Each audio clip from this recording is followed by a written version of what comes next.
Right. So in last week's class, in last week's revision, we looked at international politics. That means how countries work with each other, how sovereign countries work with each other, right? And now this is a lesson that is connected to that lesson. This unit is connected to that unit. In fact, it goes with the previous unit, Sri Lanka and the world, right? Sri Lanka and the world. So this is kind of similar to the previous unit we studied, because in the previous unit we studied how countries work with other countries, right? And also the last unit, international politics, we saw the last lesson under that was how Sri Lanka handles international politics. Now this is something that we will be looking at here also. We have an entire lesson which is dedicated to teach us how international politics work in Sri Lanka. What's happening in terms of in Sri Lanka in terms of international politics. That's what we are looking at here. Okay, right. So taking this into consideration, these are the areas we will be looking at. What is a foreign policy? What are the factors behind like deciding how the foreign policy goes? And what are the special features of the foreign policy of Sri Lanka? What are the modern trends of the foreign policy of Sri Lanka? And how international organizations and Sri Lanka function, and of course problems and challenges faced in the foreign policy of Sri Lanka. Okay, starting off with what is a foreign policy. Now, as we discussed in Unit 14 earlier, international community and this international politics is a coordinating system, right? So we saw that international politics is not a power struggle like national politics. This is just a coordination system where countries working with each other. So as a sovereign nation, if you remember in Unit 14, we studied these sovereign nations, these sovereign countries are the main roles of main characters, main actors of international politics itself. So given that Sri Lanka is also a sovereign nation, Sri Lanka is also a member of this international community, right? So Sri Lanka maintains connections with the rest of the world. So it is necessary for a political science student definitely to understand how Sri Lanka functions with the rest of the world, with the international community, right? So basically handling foreign affairs is done by the executive of a country. This is a part of the executive. This is a job for the executive. How you work with the rest of the world, which is why you have a Ministry of Foreign Affairs. You have a foreign minister in every country. Okay, so normally normally the foreign policy is handled by now of course in Sri Lanka with the executive president, our prime minister, and of course we have a specific minister appointed to handle foreign affairs, right? And you have foreign embassies, high commission officers and all those things. They are also there to handle as like a representative of that particular country, where we appoint representatives as ambassadors and high commissioners. What is the difference between a high commissioner and ambassador? I think I have mentioned this in previous classes. Does anyone know the difference between embassies and high commission officers, or an ambassador or a high commission officer? Why do we have a French ambassador? And why do we have a British high commissioner? Why do we have an American ambassador and an Indian high commissioner? What is the difference? Does anyone recall it? Yes? High Commissioner have with a Commonwealth country and ambassador is with a non-Commonwealth country. Exactly, correct. Embassies, that system functions like embassies is the normal way of handling this. Ambassadors are the ones who normally handle foreign affairs. It just in Commonwealth countries, when you say Commonwealth countries, that's a lot. You have like 72 countries, more than 72 countries that are Commonwealth countries, which used to be former British colonies. So we are following this British tradition because it's one of our legacies. It is a part of this, right? We normally handle foreign affairs through high commission officers or the high commissions, right? So you handle all this through this is the system that you handle, right? Of course, when it comes to foreign policy, it has a history, it has new trends, it has challenges, it has advantages, disadvantages. So let's look into those. Starting off with the foreign policy of Sri Lanka. Now, first things first, that we need to understand something, that foreign policy can be defined. How can you define it? It says objectives that a country seeks to achieve internationally. Right? What a foreign policy does is they try to achieve certain things internationally, because normally other things you try to achieve them nationally inside your country. Okay. So obviously we have been having a foreign policy since 1947. We didn't have a foreign policy before 47 because we weren't a full sovereign country. We were a part of the British Empire, so we couldn't have our own foreign policy. We were a part of Britain, right? Since we became independent, we have been having this. Right, the common strategies of foreign policy in the modern world. What are the common strategies? First of all, diplomacy. This is the most commonly used system. Diplomacy, that you have diplomatic connections between different countries. That means like you talk and you discuss and you have you take certain actions. Okay, that's diplomacy. Then of course, foreign aid, that when money comes into play, you just pay and you give loans, you take loans, but whenever the money comes into play between two countries, foreign aid. Then of course the rarer one, it doesn't mean it doesn't happen, but it's quite rarer compared to diplomacy and foreign aid, military forces, when you send your army to another country and you get involved in trouble. Right, the formal interactions and discussions between countries develop relations between them. Okay, that's the normal way of doing that. Okay, keep in mind, this is what you call diplomatic relations when you work with another country, right? So there are two ways of doing that. Number one is sort of like putting up a show yourself, right? So practically it's like by demonstrating their powers and their own interests, like what you do on your Independence Day, right? You have the president standing, putting a salute, and you have all your army and all your weapons going. It's like a way of demonstrating to the world, these are the stuff we have in our country. It's what you call unilateral diplomacy. Okay. So especially this was seen in the Cold War period, because back in the day it was just flexing. Cold War means they didn't actually fight a war, right? It was just the USA and Soviet Union flexing. They will take them taking turns to flex at each other. Then other than that, you have multilateral diplomacy. That is the more common one. That means like a country working with another country to get their objectives achieved, right? So if they ask what are the two methods of having diplomacy, one is unilateral diplomacy, other one is multilateral diplomacy. Okay, right. So foreign policy is practically a medium to express what are the national powers and interests you have, either by showing off yourself or by working with another country.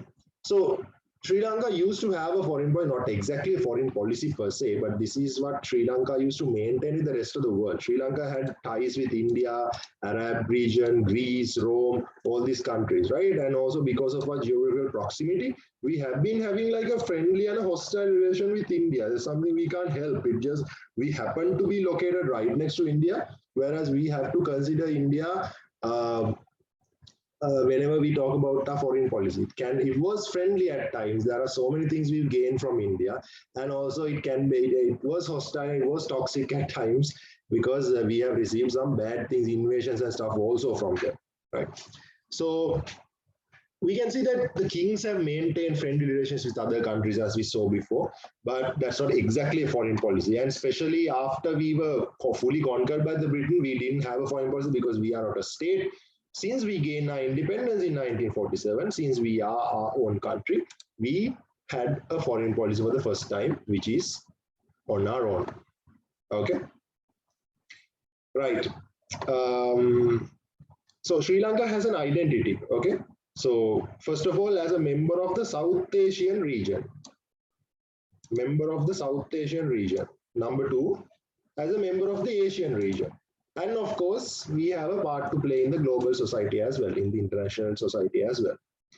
And then we can see that other than diplomacy, Sri Lanka has, of course, foreign aid. This is something very common. We've been taking a lot of loans from these International Monetary Fund and all these financial organizations. And of course, in recent times, from China, we've been taking like a lot of loans, right? So because of that, we have a lot of ties in terms of like, when you take these three into consideration, right?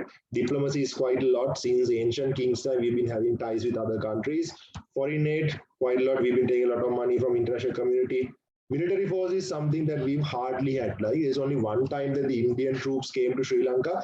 That was also to handle the LTT problem, right? Other than that, we haven't been faced with that military force issue thus far. Fingers crossed that may never happen. Okay. Right. Now let's take a look at the factors that which determine the Sri Lankan foreign policy. Depending on what things does the foreign policy of Sri Lanka depend, right? How do you decide what the foreign policy of Sri Lanka is? What are the things that decide how Sri Lanka works with other countries? First thing, you obviously geographical location is the first, right? Where we are located, geopolitical location. Then social and cultural factors, political economy, political agenda of the regime, all these things matter, right? Like we read those things, I'll briefly explain. Going into geopolitical location, practically we are talking about, being being located in the center of the Indian Ocean. That's number one. And being naturally open to the external world by being an island in the middle of the Indian Ocean, right? So this gives us an automatic relationship, automatic membership in SAARC, right?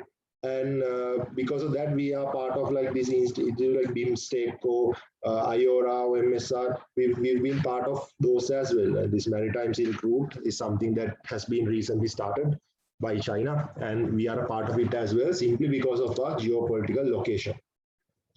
Speaking of social and cultural factors, now Sri Lanka is a diverse country, right? Where we have Sinhala, Tamil, Muslim, and all those.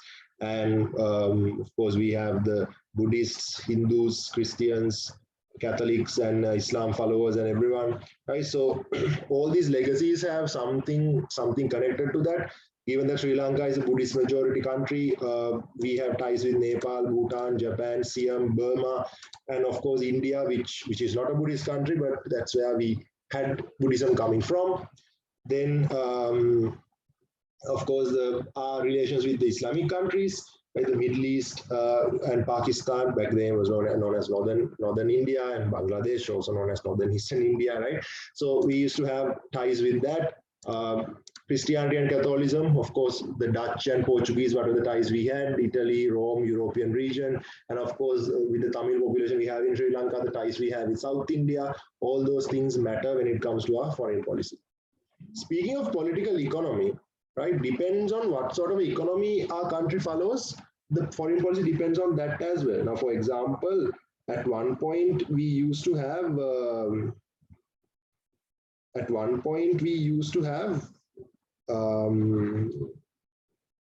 UNP governments, where UNP governments normally believe in free market, like open market principles and liberalization, because they are a capitalistic party. They are a liberal capitalistic party.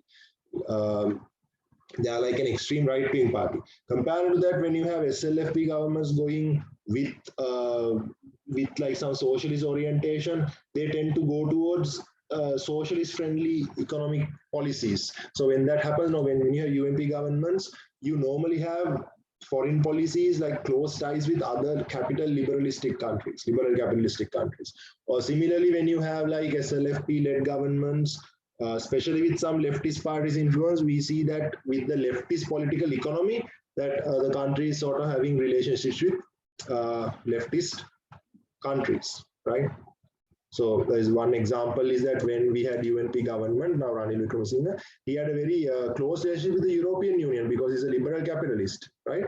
And comparing to that, 2004 to 2009, our closest ally had been China, as because they are sort of like a leftist-oriented government.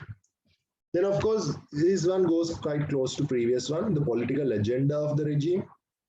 So depending on what sort of agenda the country has, the foreign policy may depend on that as well, right? Depending on what sort of a coalition you have, who is in the government, all these things have an impact on where the government is headed and what do they do with the rest of the people, right? So you can see that UNP and SLFP have different political agendas from one another. For example, that SLFP, when you have normal UNP governments, you can see that they had, for example, when J.R. Jayawardena was in power, he had an extreme American-friendly policy because when you take the Jayawardena regime, which is led by Mr. J.R. Jayawardena, he's a big fan of the USA. So he had very close ties with the USA. Compared to that, when UNP sort of gets into a coalition, the foreign policies tend to be a little different. Also, you see that when you have SLFP was started by SWRD Bandaranaike. And SWRD Bandaranaike is more towards a non-aligned policy person. But we saw later on, especially from 1970 to 77, we were still considered a non-aligned foreign policy country. But we saw, given the fact that the government had a coalition with Lanka Samasamaja Party and the Communist Party, with the influence of the leftists, the country sort of going towards socialist-oriented policies, and as a result, them having ties with socialist countries like China, right? Then, of course, the regional and international balance of power. This is something countries have to keep in mind. The fact that India and Pakistan have a power struggle is something to keep in mind, right? We can't be overly friendly with Pakistan because that may offend India, which is the closest country, which is like less than 32 kilometers away from our country, right? Some of you all at the moment stay in places, right? Some of you all at the moment who's in like maybe like Kadawatha or like Gampaha and that area, right? Like you're farther from me than the distance between Sri Lanka and India. So you can imagine how close the two countries are.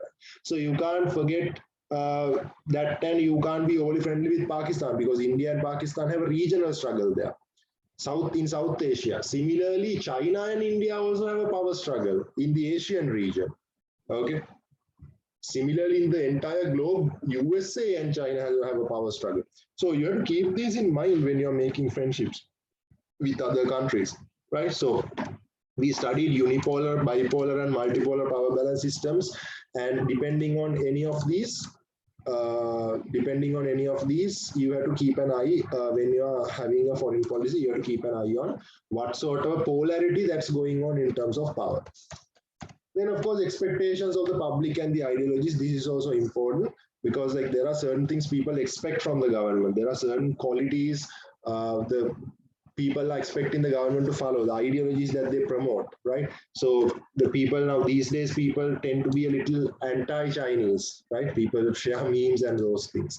And sometimes people can be pro-Indian. Now there was a time in the 70s, 80s, where when President J.R. Jayawardena was extremely being American friendly, people were being pro-Indian at a range, right? So people were like, you need to favor India being our friend instead of USA. Then, of course, once the Indian army got involved in the LTT issue with the Indo-Lanka Pact, then that sort of turned around. So some people prefer being pro-Western, sometimes people prefer being pro-American, sometimes anti-American, sometimes you prefer being non-aligned, right? Some people are okay with being pro-Chinese, given China has a lot of money. So it depends on what sort of an expectation the public has and what sort of an ideology people follow. So depending on that also, the foreign policy of the country may change. Okay, any questions, guys? If not, we can move ahead. Right. So now I have included this Sri Lankan foreign policy history, right?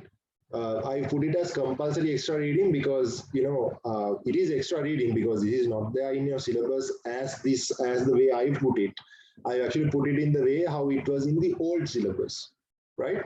In the new syllabus, how you find it, it's there in the next lesson, right? But I haven't just put extra reading because sometimes you may think, okay, it's extra reading, that's not coming for the exam, no need to read. But I made it compulsory because reading this and understanding this is compulsory because if you get this is easier to understand, then you'll understand what's there in the current syllabus. Okay. So this is going to be a study on Sri Lankan foreign policy in the chronological order, right?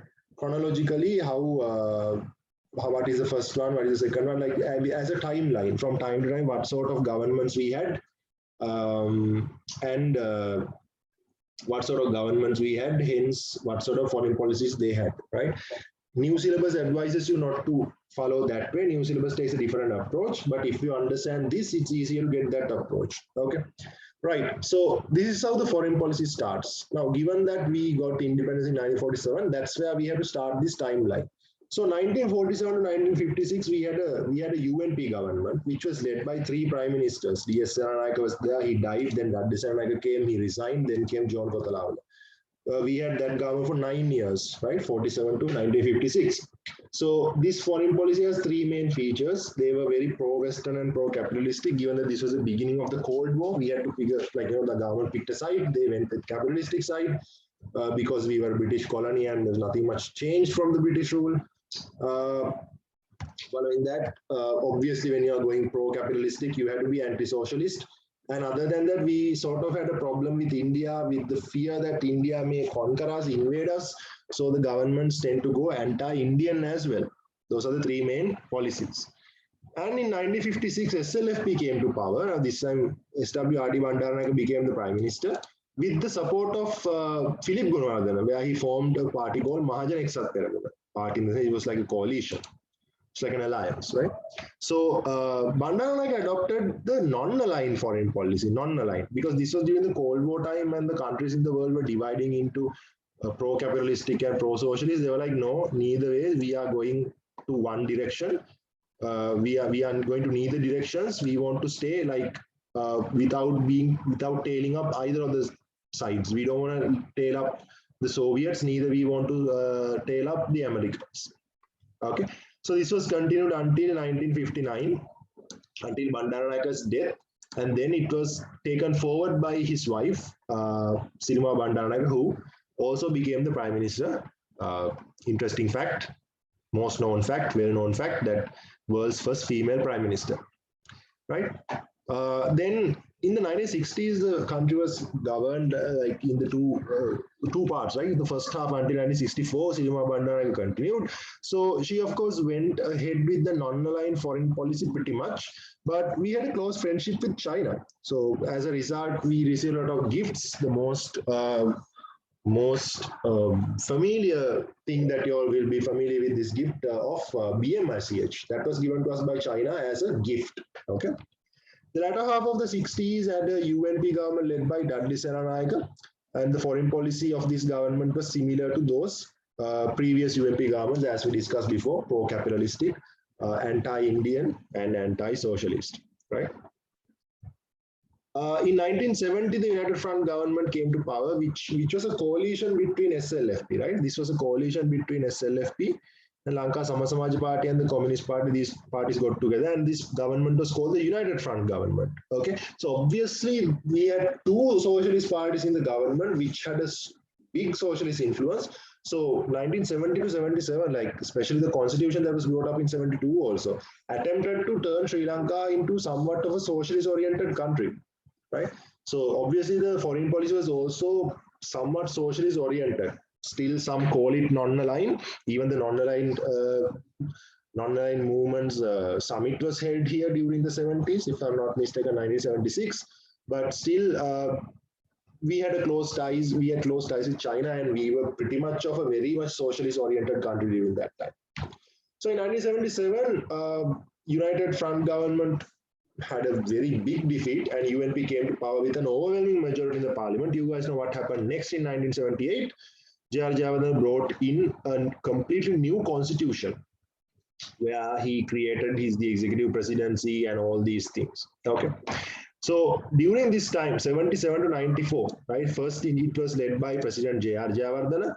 Then after he retired, Ranasinghe Premadasa became the president.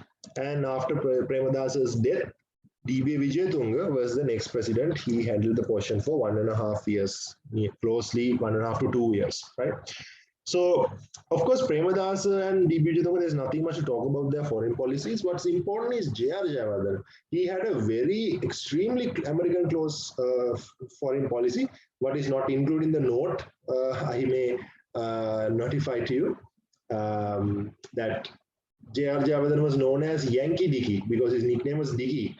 And because he's such a Yankee who loves the USA so much, he was known as Yankee Dicky. He loved the USA that much, right? So, because of this American-friendly policy, that Sri Lanka did receive like a lot of aid and a lot of support from the US.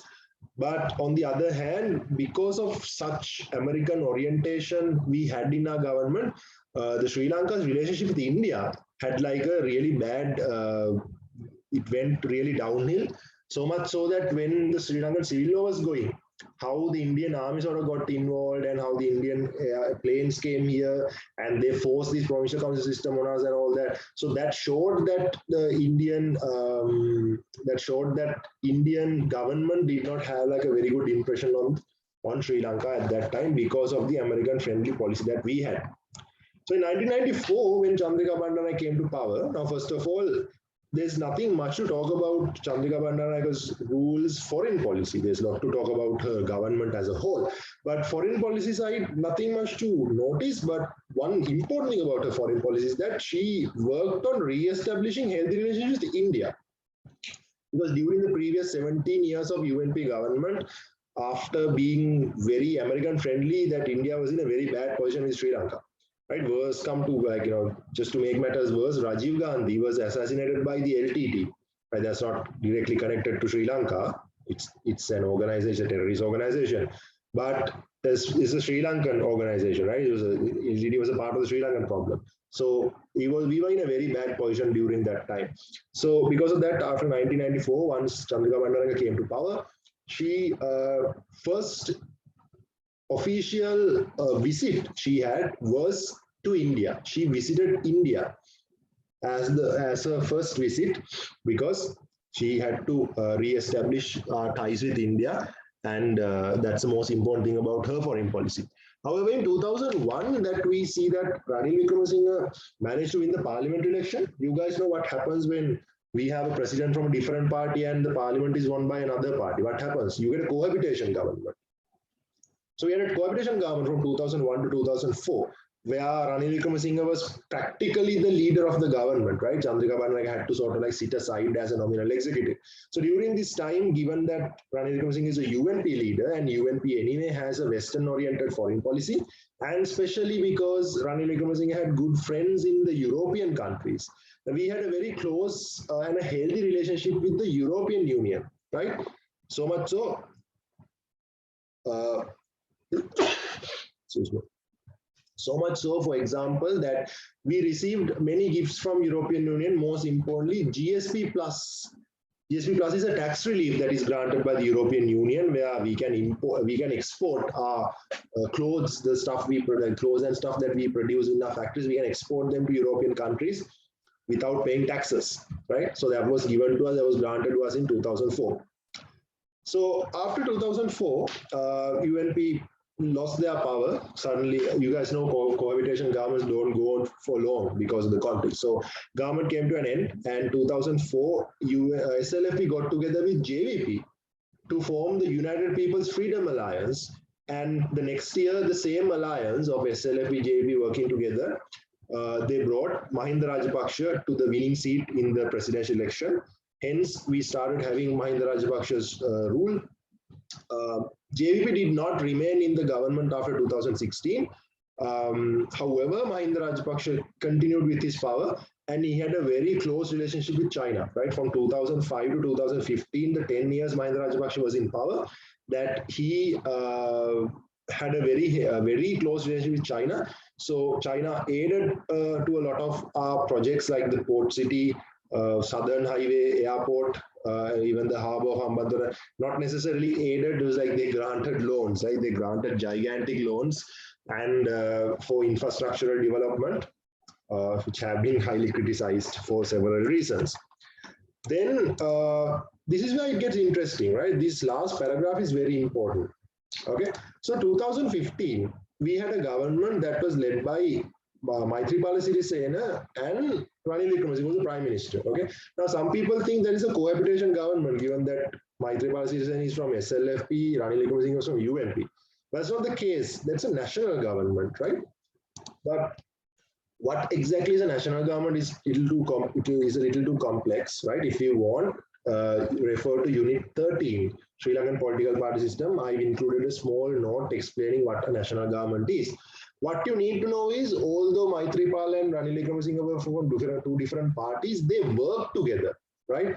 So in the presidential election, it was Maithripala who ran against his own party person, Mahinda Rajapaksa, and UNP supported Maithripala. So we can see that although those two are from two different parties, they were in the same political camp. They both of them were in the anti-Rajapaksa camp, right? Whereas Maithripala's fellow party member Mahinda Rajapaksa was in the pro-Rajapaksa camp. Okay, which is why it's not a cohabitation government.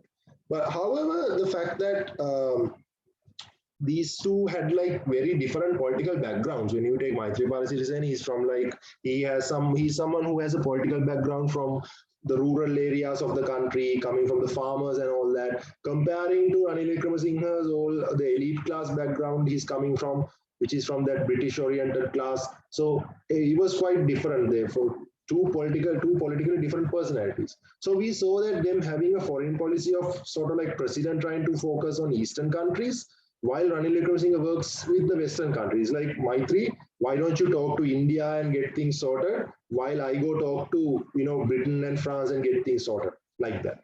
Right? Now this is important because now UNP is a part of this government, right? But normally when UNP is in power, we saw in the previous times when J.R. Jayawardena Dudley Senanayake was in power in UNP, they always went directly with the Western countries. That's one. And secondly, we saw now Ranil Wickremesinghe himself in 2002. Ranil Wickremesinghe himself in 2002, when he was the Prime Minister of that cohabitation government, he maintained ties with the European Union. But now we see when Ranil Wickremesinghe is the Prime Minister in 2015, he's not necessarily solely focusing on the European Union, which brings us to the next lesson, the special features of the Sri Lankan foreign policy. Now, ideally, this is what should be there in the new syllabus. This is what you need to study for the new syllabus. Okay.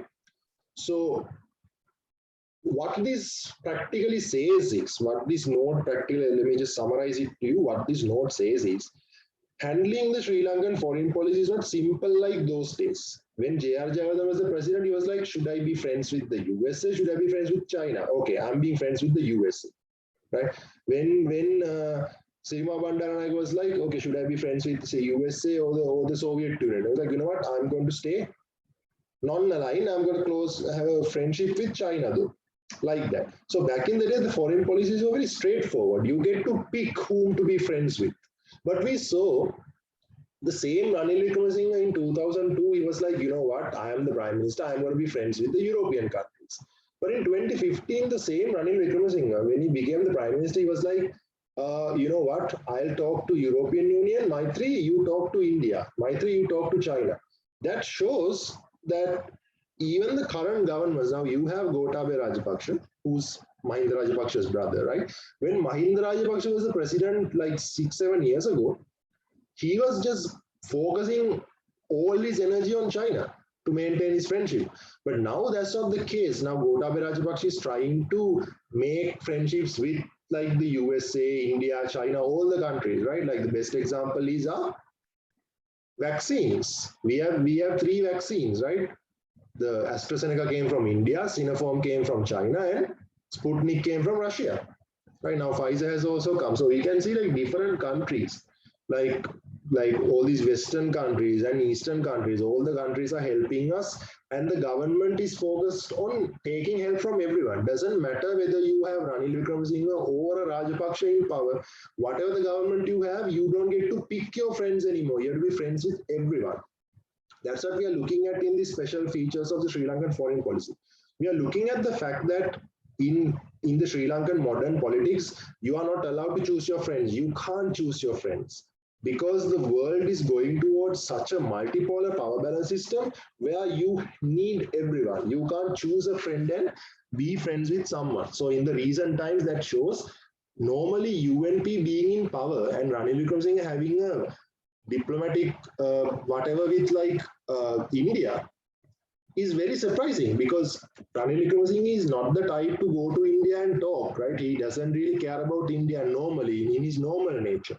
I'll give you a small example. You guys know Ranil Wickremesinghe, when he was a prime minister, both times he lost his position when he was abroad, right?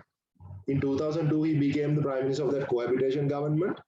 And when he was abroad, Chandrika Bandaranaike took his powers away in that cohabitation, right?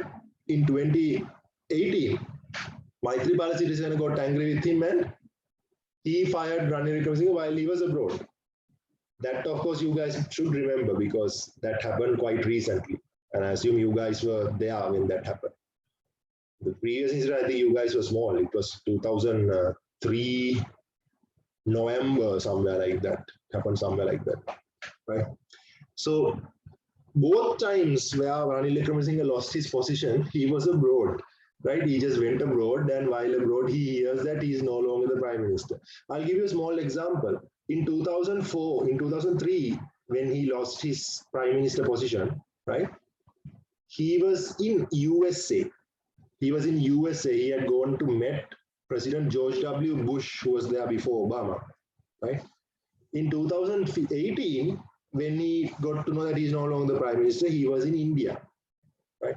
So back in the day, 2002, 2003, if you knew Ranil Wickremesinghe, he is never the time to visit India, right? Must have visited, but his focus was Western countries.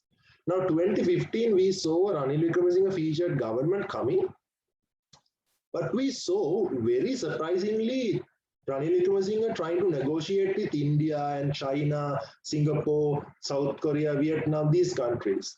Now that shows it's not like those days that you can't pick your friends, you have to work with everyone. And that's the most important special feature we have in our foreign policy at the moment.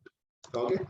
But the thing is that if I now think about this, guys, if I directly started from here and told you about this, do you think you guys would have got it properly? Which is why I went through the chronological order first. I explained how it used to be back then. And then when I start here saying like what's happening right now, it makes more sense to you. Okay. Right. And of course, the current trends in Sri Lankan foreign policy, it's an explanation of how this works, right? It's an explanation of how the governments of the Sri Lankan governments at the moment try to maintain relations with different countries, unlike those days where you picked your friends. Okay. Right. Rifki, can you read? Yes, sir.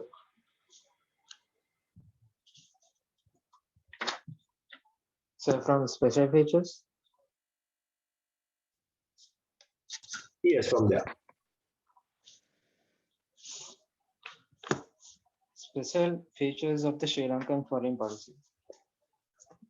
It is possible to study the Sri Lankan foreign policy as a chronological framework as we studied above. It is also possible to study it by analyzing the agendas of regimes. However, the most ideal approach is to analyze foreign policy from the perspective of regime intentions and orientations, along with the consideration of external factors such as the global power balance. Since independence and to date, the governing regime of Sri Lanka was formed by one of the major parties or coalition based on a major party. Therefore, it can be said that the foreign policy of Sri Lanka has always been handled either by UNP or the SLFP.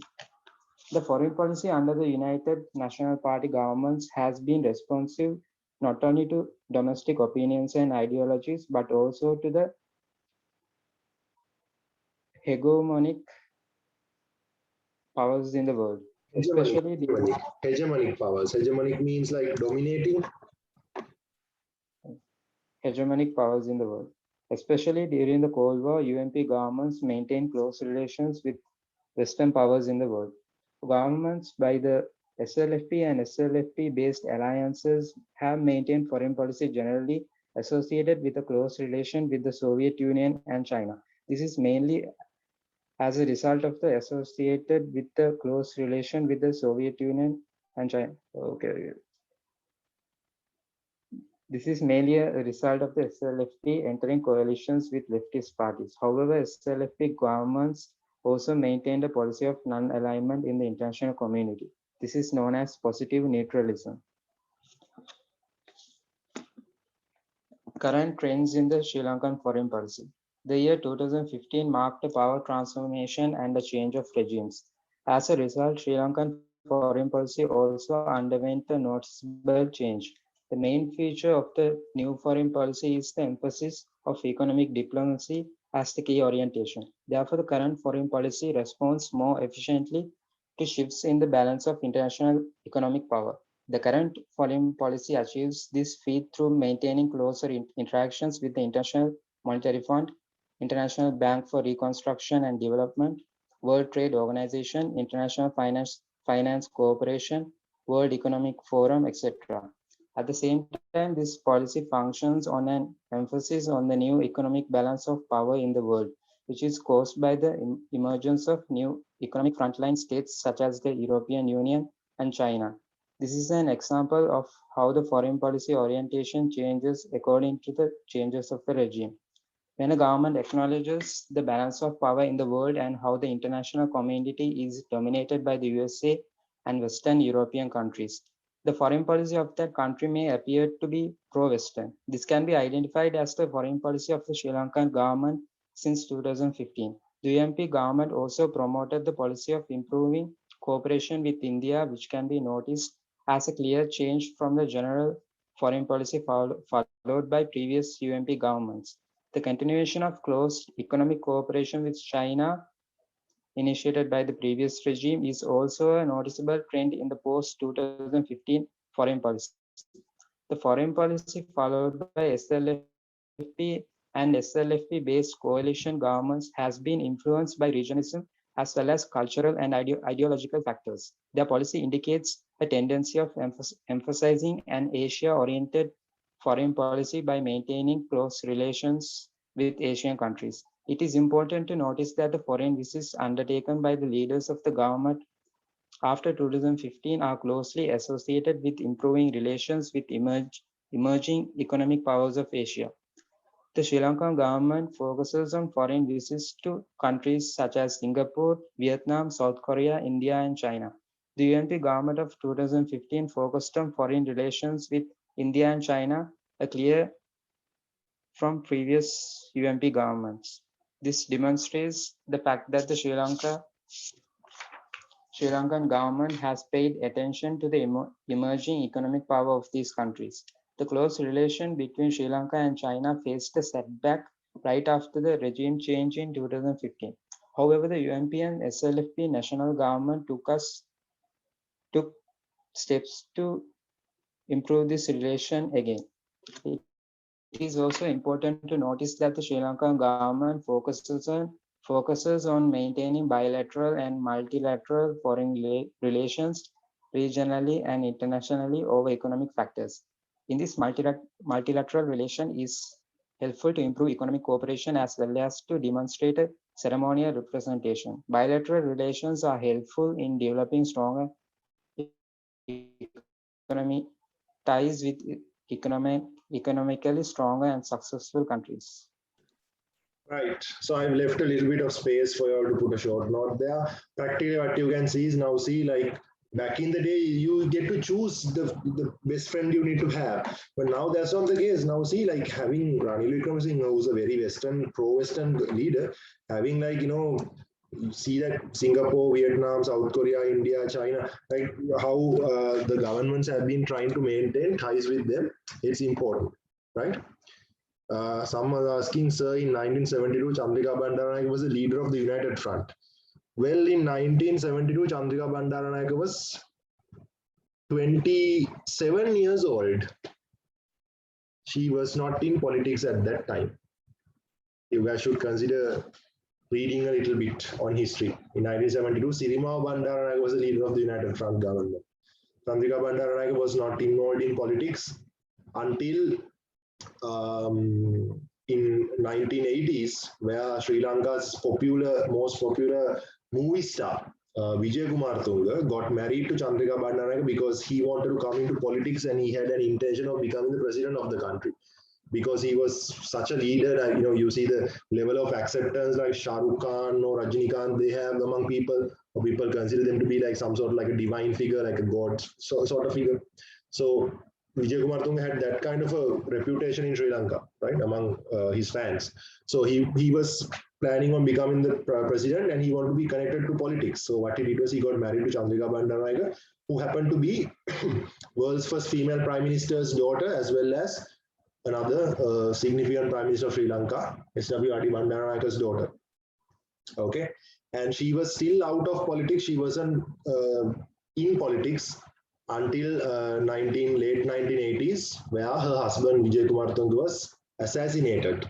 And with that, she decided to take control of the party that her husband created. And she came to power and she became a politically powerful. She became elected to the parliament and then became the president in 1994. Okay, that is general knowledge. Okay, right. Which brings us to the last part of this. Any other questions from this part, guys? What sort of special features and modern trends we have in international politics? No, right? All right, oh good. Now we are moving on to Sri Lanka and international organizations. What sort of a tie Sri Lanka has been having with international organizations? Speaking of international organizations, number one, the main international organization in the world is the United Nations, right? So Sri Lanka obtained the UN membership in 1955, right? But even before that, we've been having UN relations with the UN like since like early 1950s. Like for example, UNDP has been active in Sri Lanka since 1952, right? And also Sri Lanka got UN membership in 1955. And following that, we had an excellent connection going on with the UN. So much so in 1976, we chaired the General Assembly also. Right now, when I was teaching the theory class, I taught you guys how the six wings of the UN functions and all that. Today, we don't have the time to do that. Just keep in mind, General Assembly is like that main assembly where you have all the member nations. Right, so that has we chaired that in 1976. If you want like an explained detailed lesson on that in the YouTube channel, you can find.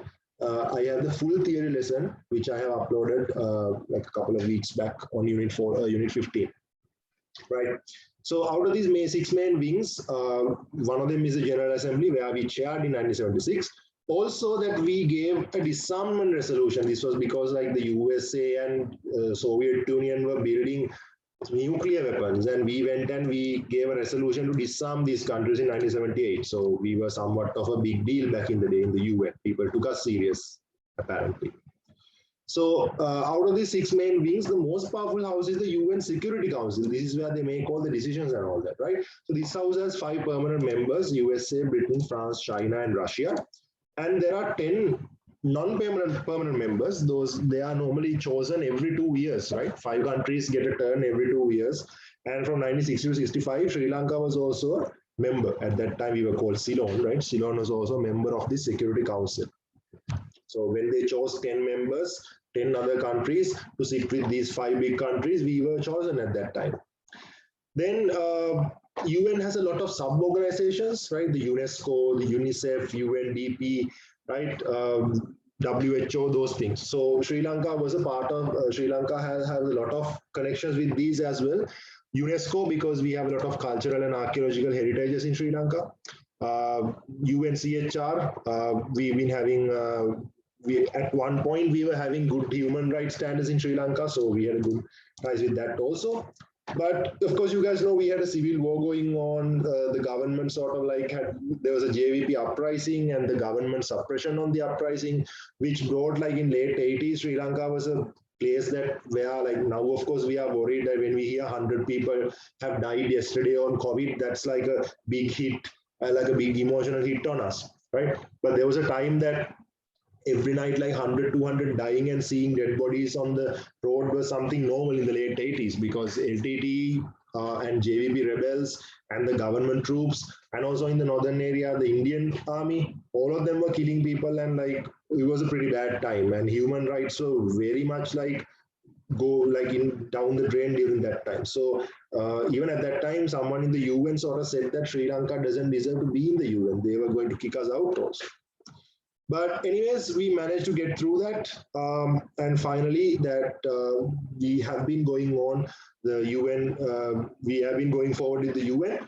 But however, you know, with this civil war situation, that because the Sri Lankan army is sort of accused of being engaging in war crimes during the latter part of the war, because of these accusations and all that, UN has sort of, some of the UN officials have been in sort of hot water with the Sri Lankans. Now, there is a small problem here because the UN has a main principle that says that you don't want to get involved in internal matters of a country. UN would get involved if two countries are fighting with each other, not when you have a war inside a country. Now, given the fact that what we had was a civil war, that means like not a war between Sri Lanka and another country. It was inside Sri Lanka, right? So because of that, UN can't get involved in the Sri Lankan civil war. That's one of their principles. Also, UN has another principle that to protect human rights of every human in the world. Now, this says that what they are saying is that, okay, you have a civil war going on and people's rights are being violated and we are coming and getting involved. But on the other hand, they have another principle that says that you can't get involved in internal matters. So this sort of creates a dilemma where it's like paradoxical. So it's the human rights are in question, so they should get involved. But because in internal matter, they can't get involved. So there's a small problem like that, right? Okay. However, despite all these tensions and all that, Sri Lanka has maintained quite close relations with the UN. Then, of course, you have the Commonwealth. Comparing to the UN, Commonwealth is pretty much like no effect whatsoever. Why is that? Because Commonwealth is a traditional organization. They don't do much in terms of like politics or economics or whatever. They just want to preserve their heritage for being like a part of the British Empire, right? So because of that, their ties are mostly like educational, cultural, or like sports related and those stuff, right? So out of Commonwealth that we have taken part in Commonwealth Games. So that has been good exposure for Sri Lankan athletes, right? That's there. Compared to that, the non-aligned movement was also there. It was formed in 1961. India, Egypt, Indonesia, Ghana, and Yugoslavia. These are the countries that got together to form the non-aligned movement during the Cold War time. It's practically a statement saying we understand there is a war going on, Cold War going on between USA and USSR, and we understand countries are tailing up with them, but we don't want to be a part of either of those. We are staying neutral. This is what non-aligned means, right? So they were a non-aligned country. So these non-aligned countries got together and they formed the non-aligned movement. But keep in mind, they formed this in 1961. Even before that, by 1956, SWRD Bandaranaike was following the non-aligned foreign policy. Right. By the time this was formed, Bandaranaike had already, like he had died by this time. Right? But however, Sri Lanka was also a member of this organization because given Sirima Bandaranaike and the government, although she had a close friendship with China, we mostly consider her government to be non-aligned, right? So even in Sri Lanka, we had a summit of the non-aligned foreign policy, right? Non-aligned summit, non-aligned leaders summit. We had that in Sri Lanka. So we had a close relationship with them also. But at the moment, non-aligned movement is not active. Why? Because you don't have a Cold War, right? To be non-aligned, to be like neutral, you have to have a war going on, right? USA and the Soviet Union aren't having a Cold War anymore. So the non-aligned movement is not active anymore. But while it was active, we were part of that. We were part of that movement. Then, of course, the SAARC, South Asian Cooperation, South Asian Association for Regional Cooperation in. That's what SAARC means, SAARC, South Asian Association for Regional Cooperation. So as I told you, in this, we get an automatic membership given that, our geopolitical location. This was formed in 1986 with 7 countries, these 7, and Afghanistan joined in 2006. So in SAARC, why this is like, again, this is not a political organization, this is an economic and diplomatic organization. It's there for us to help each other with finances and diplomatic matters, like not political matters. Okay, so Sri Lanka has been a member of that, but of course, SAARC has been quite, well, not very active mainly for 2 reasons. Number one, of course, the 2 biggest members, India and Pakistan, are in bad terms. The 2 biggest members are in bad terms. So because of that, you can never get SAARC into like one direction. Secondly, these organizations created to help each other financially, right? Now, who is going to help whom here? Look at the 8 countries, look at the 8 members. Which country has money to give it to the other country? So it is a little offensive, but in the international community, this SAARC is sort of like called like the club of beggars, right? It's like a club where the entire country is like poor. All the countries are poor and like they are working together to help each other, but none of the countries are capable of helping the other country. They can't even help themselves, right? Because they have been quite not very active. But we have a couple of like things going on. One is SAFTA, South Asian Free Trade Association. That means like when you are trading with member countries in SAARC, that you do it freely, right? Like tax free, right? Also, South Asian Preferential Trade Agreement, SAFTA. There's a P in the middle, SAFTA, and this SAFTA. South Asian Free Trade Agreement and South Asian Preferential Trade Agreement. So here preferential means that now if you have like a certain tender or a contract going on, if you have a bid from India and a bid from the USA, as Sri Lanka, we should take the Indian bid. It's like we give preference to South Asian countries. So that's what SAFTA means. So those two have been somewhat effective. Other than that, just like Commonwealth, you have South Asian Games, SAARC Games, where just like Commonwealth, our sports sort of have benefited from that. Our athletes have been sort of got some exposure from SAARC Games. Then international financial and development institutions, like these institutions are the ones that give us money, right? These are the ones that give us money. And given that Sri Lanka is a very fragile country in terms of finances, we have to take the support of these organizations, right? So back in the day, there was only one option, taking money from this either IMF or like, IBRD, like the Bank of Reconstruction and Development, is known as the World Bank or the Asian Development Bank or the World Trade Organization. These are the organizations that you are supposed to take money from, right? But these organizations do not just give away money, right? They give you money on certain conditions. Now, what is the word you use for that? Conditional aid, right? They only give you conditional aid. Okay. They don't give you anything else. They give you conditions. That means they put a condition. They put a condition and then they give you money. You are supposed to follow those conditions if you want the money. This was the only option. So because of that, Sri Lanka entered into so many terms and conditions the international organizations put us, because that those were criticized at different times. That's one. Secondly, there is another incident. There is another option. So there is another option that we have available at the moment. In recent times, with China sort of like rising up as a superpower, China has been quite powerful in the recent times.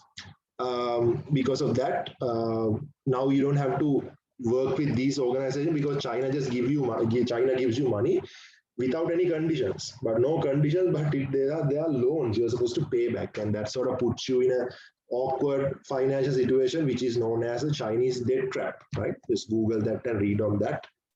That's for another day. Other than that, the INGOs like the Red Cross and all that, they also had a good rapport with Sri Lanka. Especially given the fact that we had a civil war, right? When you have civil wars, a lot of NGOs come to help the war victims and all that, especially Red Cross, right? So because of that, we had a close relationship with these INGOs. But there were some INGOs, international non-government organizations, who were accused and sometimes proven to be helping separatism in Sri Lanka, like supplying weapons for LTT and creating problems in Sri Lanka, like taking money from some organizations. So because of that, the use of NGOs in Sri Lanka is not that pleasant. The NGOs are somewhat controversial in Sri Lanka because of those experiences, right? Well, other than that, in conclusion, we can figure out what are the problems and challenges of the Sri Lankan foreign policy. First of all, I think the most obvious one is the fact that geographically that we are a very small territory, right? Because of that, we are very vulnerable because we are small and the size of the country. Secondly, given the limited economic and physical resources we have to depend on other countries because we are poor. Secondly, we have to keep in mind that we have such a huge country right up our nose, India, and we have another country not so far away, China. And we have to keep in mind on how the international balance of power works, whether it's multipolar or bipolar. We have to keep that in mind. And of course, the economic strength and the political dominance in terms of that, our influence is very limited. So it's always quite challenging to figure out what foreign policy we have, because it's a matter of making sure that you take help from everyone, you maintain friendships with everyone, right? You have to maintain friendships with everyone without offending anyone, which is why that's difficult, right? You have to maintain friendships with India, China, USA, Japan, and Pakistan, and everyone. You take whatever the support you can because you need to get the support as much as you can. But you can't offend one country while taking help from another country, which makes the foreign policy of Sri Lanka quite difficult, quite challenging. Okay. Right, that's pretty much it. If you guys want, watch the full explanation, like the full theory class that's there on YouTube, or just go through this note and you guys can ask me questions anytime.